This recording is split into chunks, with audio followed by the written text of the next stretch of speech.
It's Monday, March 30th, and welcome to the New York Amsterdam News Podcast. I'm Cyril Josh Barker. We continue our coverage of the COVID-19 outbreak with my guest, Dr. Stan Altman, who is a professor at Baruch College and the president of the nonprofit organization Science and Arts Engagement New York. He's going to be speaking with me today about how COVID-19 is exposing the digital divide.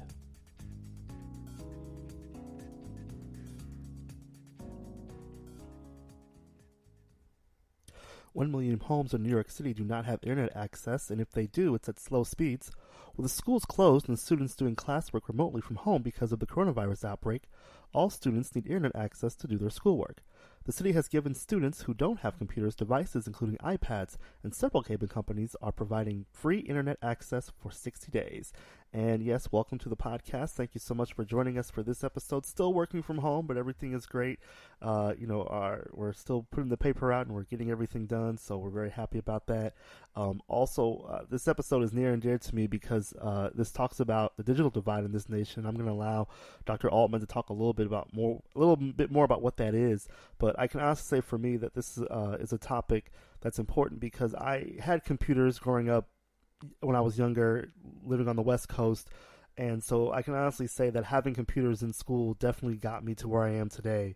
One of the things we're going to discuss is how, while this is exposing the digital divide, this is kind of a wake-up call to let people know that our students, our Black and Latino students, need technology in our schools. I'm the online editor at the New York Amsterdam News. My work is on the computer, doing this podcast, doing our social media, building our microsites, making sure that our digital marketing campaigns are in order on social media as well, are just some of the things that I do. And I can honestly say that I would not be able to do that if I did not have the necessary skills from when I was younger, growing up in the 1990s on the West Coast in California, and using those skills now. So I'm very passionate about this. Been getting some questions. I just want to answer this quick question about where the podcast is available. I know people are listening to it in different places, and I'm just going to go over it now. The podcast is available on SoundCloud, YouTube, Spotify, and Spreaker. So you can listen to us on all four of those platforms. We're going to be in some other places. Some people have been asking me about that too. Are we going to be on Google Podcasts or Apple Podcasts? That is coming. We are actually working on that. And when it happens, we'll certainly let you know. But in the meantime, we certainly appreciate you listening to the show. Well, my guest today is Baruch College professor Dr. Stan Altman, who is also the president of the nonprofit organization Science and Arts Engagement New York. He's on the phone with me to discuss the city's digital divide in Black and Latino neighborhoods. Welcome to the podcast, Dr. Altman. How are you? I'm doing fine. Like a couple of other 100 million Americans adapting to this whole notion of being at home all the time. I definitely understand that. Well, you actually are talking about an issue that has recently been uncovered for a lot of people since the COVID-19 outbreak came out or started happening, and it's the issue of digital divide in this country. First, tell us what digital divide means exactly. Well, digital divide is a term that's used to describe the digital age we live in, and the access to technology and all of the benefits it has in terms of commerce, communication, and good-paying jobs. And what the divide describes is the split in society between those who have access to all this technology and those who don't. And those who don't tend to primarily fall into the low-income communities across our country and the rural communities. And what this means is that in general, they don't have access to the internet because it's mostly provided by private companies like Verizon and AT&T, and you have to pay for it. And it's not inexpensive. They typically don't have all of the modern technology, computers, tablets, in many cases, even smartphones. And therefore, they can't take advantage of all of the benefits technology has. And as we're seeing in the coronavirus, if you're required now to go to school online, but you can't access the internet and you don't have the computers, even if you could access the internet, then you're totally disadvantaged. And so the digital divide talks about the haves and the have-nots. We often don't describe it that way, but that's effectively what it's producing. And you wrote an op-ed in the Amsterdam News this week. The title is "The Digital Divide in Low-Income Communities Could Widen with Coronavirus Pandemic." And you specifically talk about Harlem and the South Bronx. Now, I'm actually a Bronx side. I live in the Fordham area. I used to live in the South Bronx, so I've seen some of the issues that are down there in that area of the city. Excuse me. How could this widen with the coronavirus pandemic? Because a lot of people might not think that it links together, but now that more people are staying at home now, there are a lot of students, most students are at home learning. How is this going to widen with the coronavirus pandemic? Well, just imagine that I'm now have to go to school, and I have to go to school on the internet, and my class is held at 3 o'clock in the afternoon, and I have no access to the internet. Well, how do I go to class? Assume that I do have access to the internet, but it's really not very fast. I really don't do any downloading or streaming, but I have access to it. But I don't really have a computer that allows me to run the software that allows me to participate in my class. So for one, I'm kind of excluded from the whole education process now. And so that's a big one. I mean, I do think, and the other one, which is often not talked about at all, is that many of the information notices that are going out about public health, about the coronavirus, about things you should do to protect yourself, are all going out over the internet. Right. So if I don't have access to the internet, I never find out about it. Right. Okay. So that's some of the ways. Go ahead. No, go ahead, Jay. I was just going to say, that's only some of the ways in which you're really disadvantaged in these communities. And I grew up in the South Bronx. Okay. Because I grew up in the South Bronx a long time ago. But, you know, you live in a world which is kind of isolated from the rest of the city. Mm-hmm. And not having access to the internet only makes that isolation even more so. You noted in your op-ed that that in New York City, 1 million households, or 28%, do not have internet access. And if they do, it's actually at slow speeds by today's standards. We've seen in the news that Mayor de Blasio and the Department of Education have reportedly been giving out iPads and other hardware like Chromebooks and other things so that students can access the internet. And then we're also hearing that the cable companies are providing internet, I think, for 60 days for free. I think is what I saw. What's your reaction to that? Right. What do you think of that? Sure. Well, the first thing is that just handing out an iPad and a computer without knowing whether or not the individual household has adequate internet service doesn't really help you. In fact, I think one of the early surprises with the distribution from the Department of Education was that they discovered just giving out the devices without knowing about the internet service,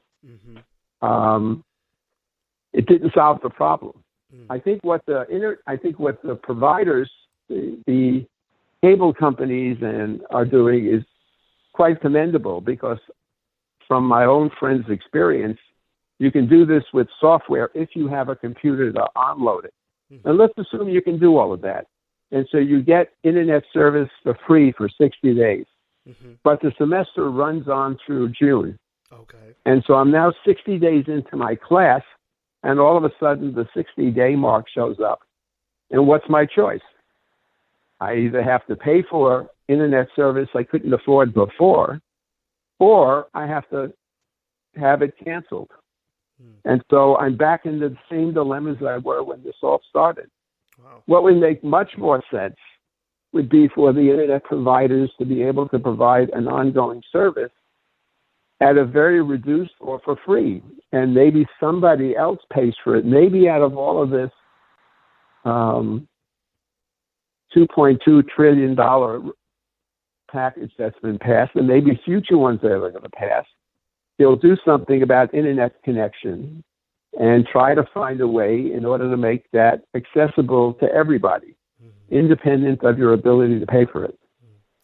And it's interesting, when you talk about the digital divide, we're talking about kids right now, but yet Right. The internet is also used by households and families, because with the internet, there's endless possibilities for families and people to find jobs online, people to maybe work online. Can you talk a little bit about how this can also impact not just students, but how this is also affecting adults as well? Well, my own personal example, I'm involved with a whole number of activities, some of which are overseas in India. And because of the virus, everybody's now forced to work out of their home. So all of my friends and colleagues have access to this high-speed internet service, so we get on to one of these video conferencing tools, and we have video conferencing using Zoom. And we're able to talk about what's going on. Now, can you imagine if people in a community all had access to these kind of tools and could think about how they could pool their purchasing power? You know, if I and all my neighbors realize suddenly in communicating with each other that, wow, we all buy the same things. Wouldn't it be interesting if we could kind of pool that? And so I do think for adults, there's shopping on the internet, in many cases at a lower price. Increasingly, there are food deliveries you can handle on the internet, and it gets delivered to your home. People are working out of their home under normal times, increasingly employment, having out of the office employment, a lot of high-tech jobs. There are jobs where people work in call centers. Mm-hmm. And those call centers are all over the country and all over the world. You don't sit in any one place. And I think the longer-term issue for me is that the 21st century is all about this moving into technology in which it changes the way we work, the way we shop, the way we communicate, the way we educate kids, even the way we get medical advice. All of the telemedicine that's now going on, so that I can call a doctor vis-a-vis a video link and have a conversation without having to go out to the hospital or trying to get into a doctor's office. If I don't have access to this technology, I can't do those things. And I think in the long term, we're going to see more and more of what we're experiencing today during this crisis as part of the normal way in which life happens. And again, if I'm not part of that digital age, if I'm not part of that community that has access to this technology, I'm left behind. And for young kids, if I can't get educated and get the skills, then I'm left out of the whole expansion of high-paying jobs in our economy driven by tech companies. And I just wanted to actually talk to you about that a little bit. I have a quick story that I want to share with you, and this kind of goes to what you're talking about, which is something you mentioned in your op-ed with us, and it's about technological literacy. I'm sorry, I couldn't get the word. That's a long word. Having literacy when it comes to the computer. And I'll tell you a quick story. I'm 37 years old. I grew up in California. You know, my dad was really into computers. He trained us on how to use them. I was in a very decent, fairly good public school program in California at the time. This is in Northern California. And we had computers at school where they taught us how to use Macs, how to type, how to do all that stuff.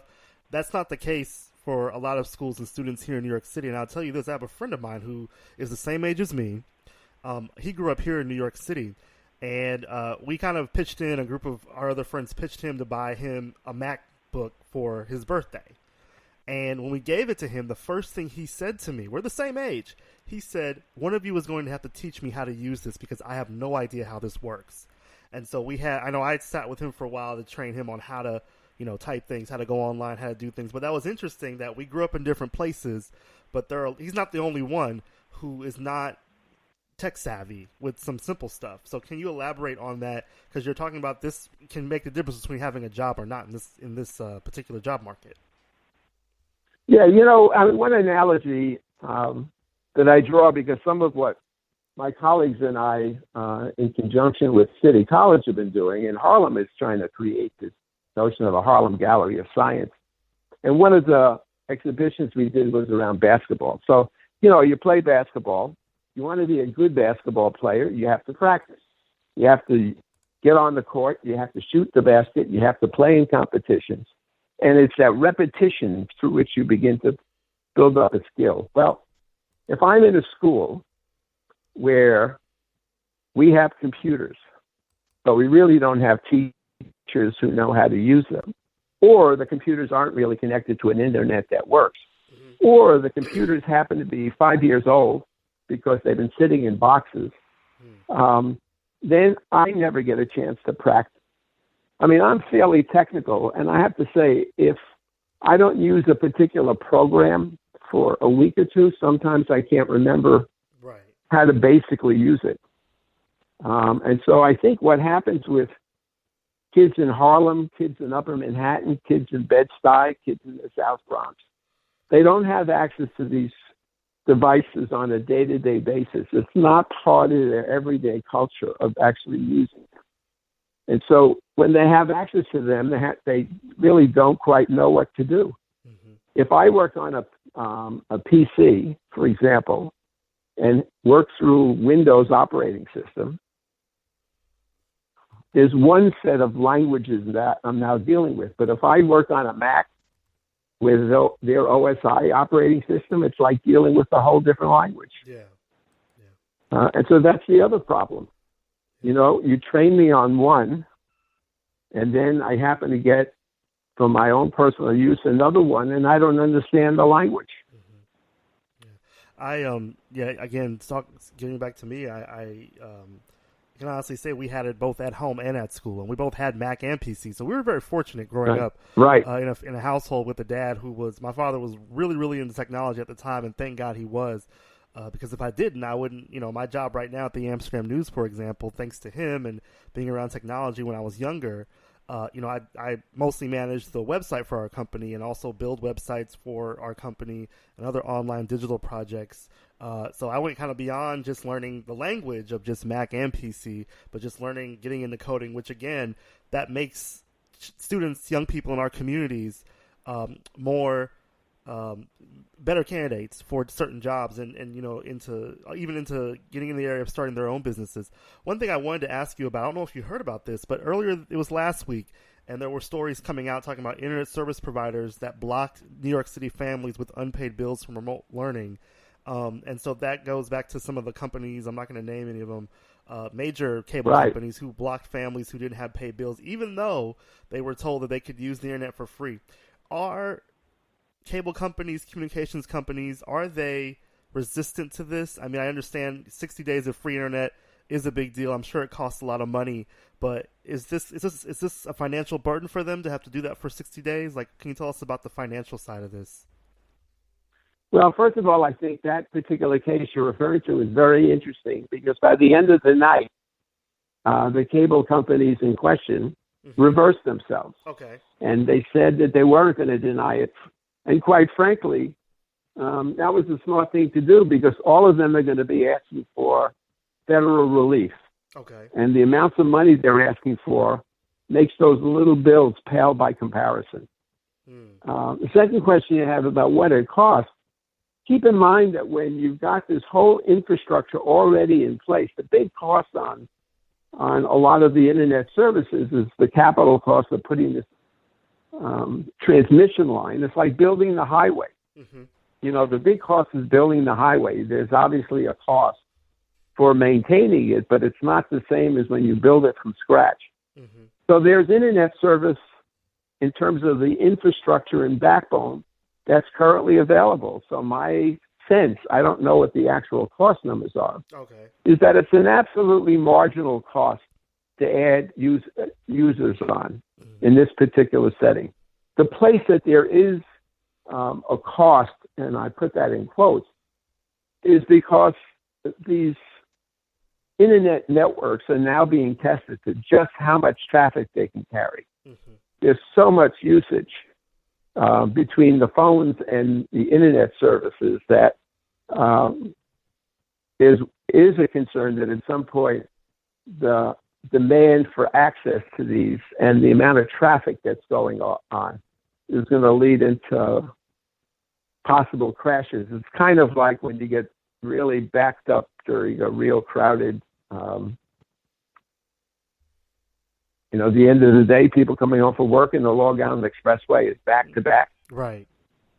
So there may be some of that, but at this point, I don't think that's the issue. And I don't think for the cable companies, it's such a big cost. It's certainly not a cost. I think I pay for Spectrum $69 a month. Right.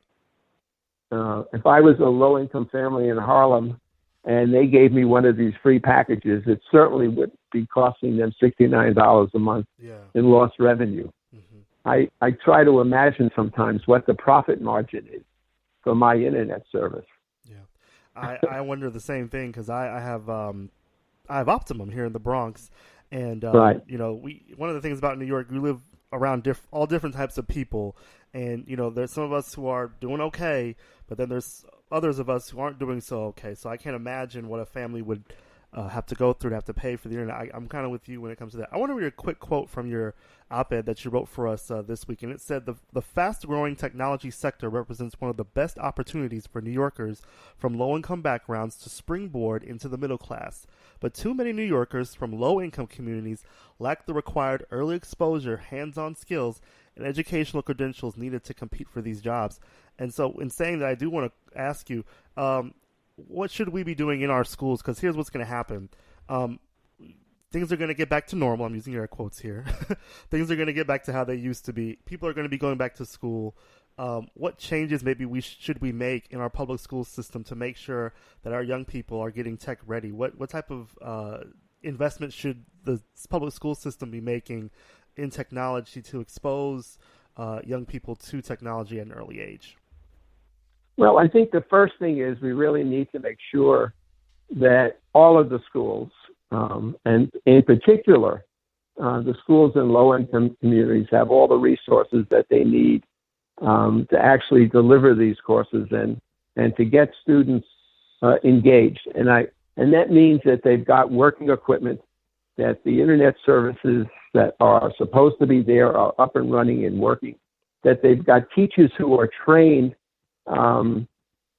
to teach. And it's not just about teaching the technical side. It's about also integrating within all courses how technology is changing the way we do business, and even have students work on projects.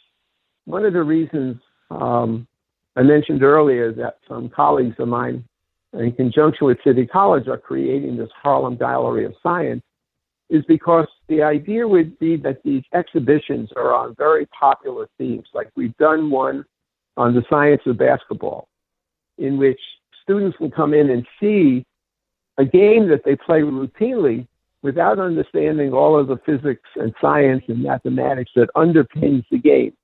And that's worth knowing if you really want to be good at the game.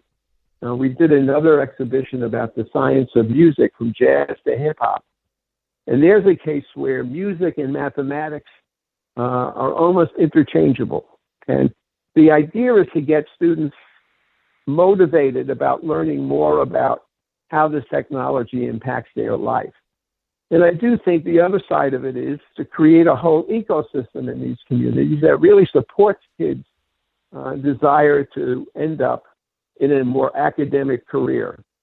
Mm-hmm. I often, as I said earlier, use the example of basketball, because basketball has a whole ecosystem.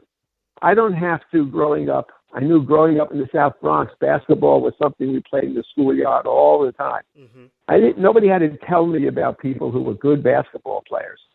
I already had my idols. Right. Nobody had to tell me what would happen if I was good at the game in terms of playing on my junior high school team, or getting selected to go to high school and play on my high school team, or being recruited by college to play on a college team, or being offered a really good job in the NBA and making a really good salary.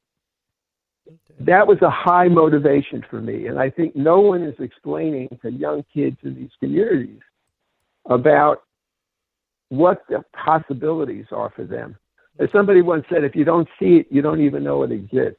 Right. And so we're not doing very much to educate and expose young people in these low-income communities to what the bigger world is out there and what the opportunities are for them and the kinds of income that they can earn if they're really good at it. And in partnering with City College, the college is committed to reach into the Harlem community on the Upper West Side and to get more kids to be aware of the resources that the college has available. Okay. And so I think, the investment is we have to do this in a much more holistic way. We have to think about educating the whole person. It's not just about teaching them in a classroom. It's about creating experiences in which they can live this whole idea of a technological society, in which their experiences open their eyes up to the real possibilities that are available to them.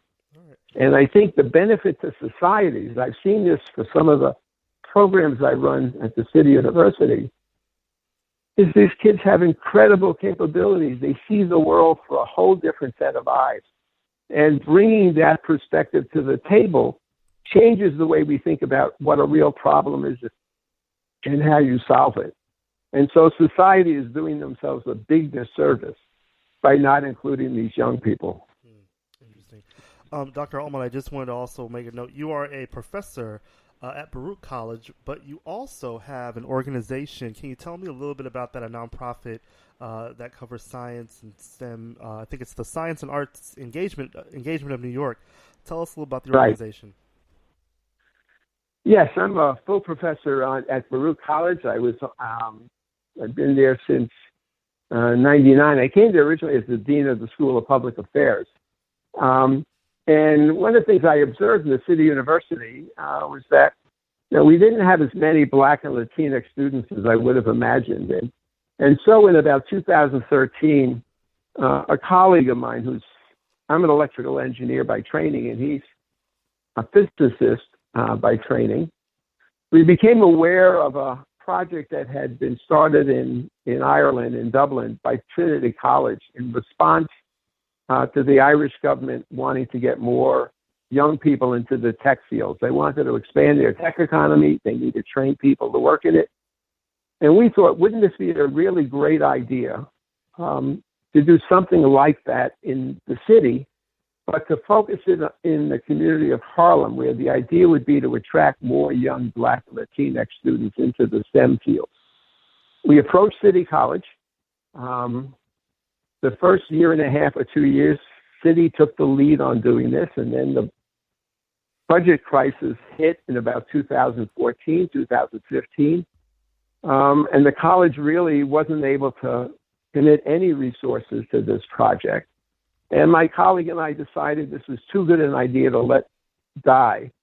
And so we formed a 501c3 nonprofit organization called Science and Arts Engagement New York, whose primary mission is to try to attract and inspire young people to get into the STEM fields. And so we were created in 2016. We got some grants. We've been tremendous support from the Harlem community. The West Harlem Development Corporation gave us our first seed grant. They've been a big supporter. We've recently got funds from the Harlem Community Development Corporation. IBM has supported the work we're doing, and we've been working now back with the college. Vince Boudreau, when he became president of the college, I think 3 years ago, understood the importance of this project and understood the impact it could have on the community. And so we are now closely partnering with the college. And hopefully, we've gotten one grant from New York State through their Regional Economic Development Councils, $1 million commitment for the build-out of space. We're hoping that the permanent home is going to be in the Tasty Lab building that's being built on the site of the old Tasty Bread Factory on 126th Street, just east of Amsterdam Avenue. Okay. And so we've now been working with the college to try to make this happen. And had the college not and the City University not had these budget crises, we may never have formed this nonprofit. But my colleagues and I are just too committed to make a change and to really deal with these social injustice issues that arise from exclusion. Mm-hmm. And we see that that's where the jobs are. And right now, Blacks and Latinx are wildly underrepresented in the tech industries and tech jobs. Right. And that's not good. I mean, it's not good from a social point of view. It's not good from a societal point of view, because that means that their concerns, their views of the world are just not accounted for. Well, listen, thank you so much, Dr. Altman, for speaking with me today, and we really appreciate your input. Okay, well, very nice to talk to you, Josh. That concludes this week's podcast. You can pick up the latest edition of the New York Amsterdam News on newsstands and get updates online at amsterdamnews.com. You can also keep up with us on Facebook at NY Amsterdam News and follow us on Twitter at NYAmNews. I'm Cyril Josh Barker. Thanks for listening.